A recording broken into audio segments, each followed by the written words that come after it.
Let me say this clearly, because too many people are still pretending this is impossible. Canada is preparing for a future it hoped would never come.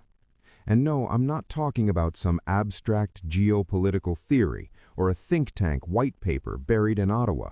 I'm talking about real, concrete steps being taken right now.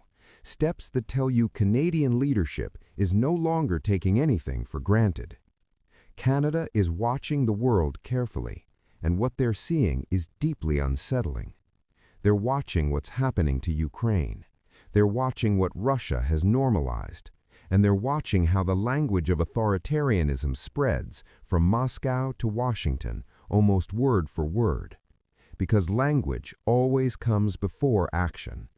And when leaders start talking about historical land, when they claim borders are artificial, when they accuse neighbors of poisoning their people with fake threats, that's not policy debate. That's the language of war. We've heard it before. Vladimir Putin used it when he spoke about Ukraine. He claimed it was historically Russian land. He invented a moral excuse, denazification, that made no sense, but that didn't matter. Authoritarians don't need logic. They need pretexts. Now look at what's being said about Venezuela. Claims that they stole our land. Claims that they're shipping fentanyl into the United States, despite no evidence. Claims that America is merely taking back what's ours. And then look north. The same rhetoric, the same tone, the same casual threats. Calling Canada the 51st state, saying Canadians are killing Americans with fentanyl, suggesting the border itself is illegitimate. That's not a joke. That's not trolling. That's conditioning. And Canadian leaders understand that. They're listening to what Russian officials are saying openly, that we are already in a global conflict, that this is a new kind of world war, not tanks everywhere all at once, but economic pressure, disinformation, coercion, destabilization, and selective force. A war without a declaration, but with very real consequences.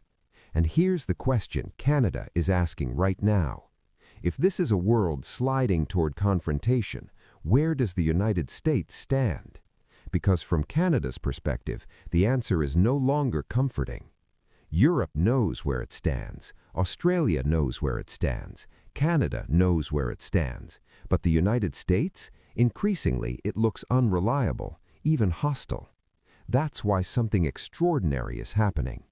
Canada is building resilience from the ground up. Not just tanks, not just jets, people.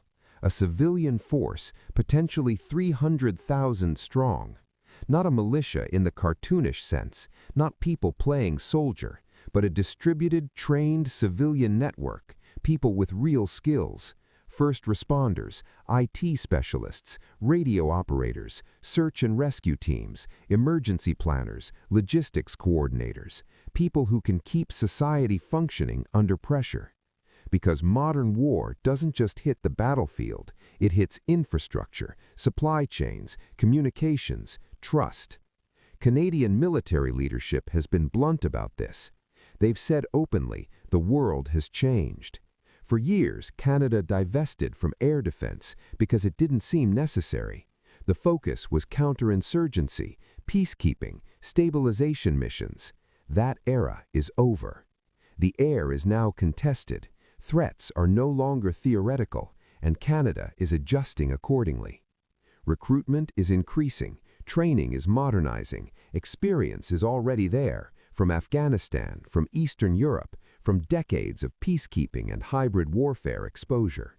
But the real shift is philosophical. This isn't about building a bigger army, it's about building a resilient society. Because one of the biggest lessons from Ukraine is this: the people matter. When Russia invaded, many didn't believe it would actually happen. They assumed it was posturing, that it couldn't happen in the 21st century. They were wrong.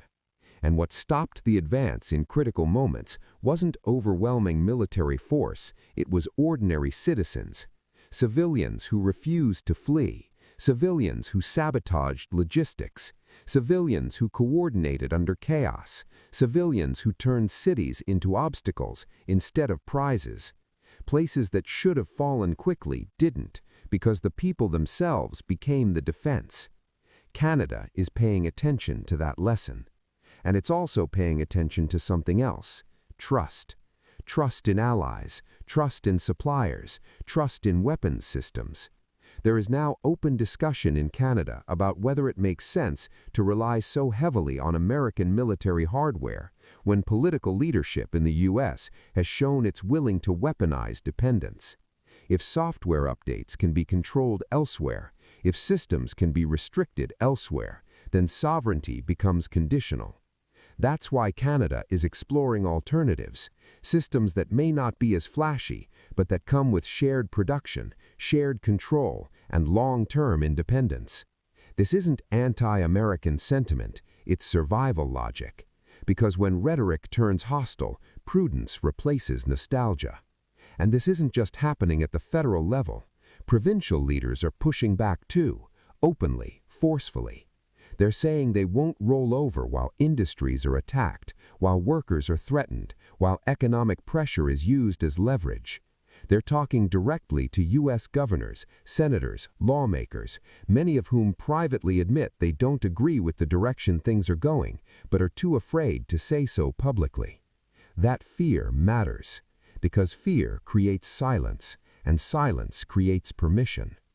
Meanwhile, Canada is doing something else quietly but strategically, diversifying, building trade relations beyond the United States, strengthening ties where rule of law still matters, positioning itself as a reliable partner in an increasingly unstable world. And the response has been overwhelming. Country after country wants deeper relations with Canada, not because Canada is perfect, but because it's predictable. Because it respects rules, because it honors agreements, because it doesn't threaten its neighbors. That reputation is now a strategic asset. Here's the uncomfortable truth that many people don't want to confront. No one thought Russia would do what it did until it did. No one thought norms could collapse that fast until they did. And no one should assume that geography alone is protection. Canada isn't panicking. Canada isn't beating drums. Canada isn't declaring enemies. Canada is preparing. And preparation sends a message that says, don't miscalculate, don't underestimate, don't assume complacency. Because resilience is deterrence. And if this moment passes peacefully, then preparedness becomes a footnote in history. But if it doesn't, then the countries that survive won't be the loudest. They'll be the ones that quietly built the capacity to stand, adapt, and endure. That's what Canada is doing right now. Not out of paranoia, out of realism.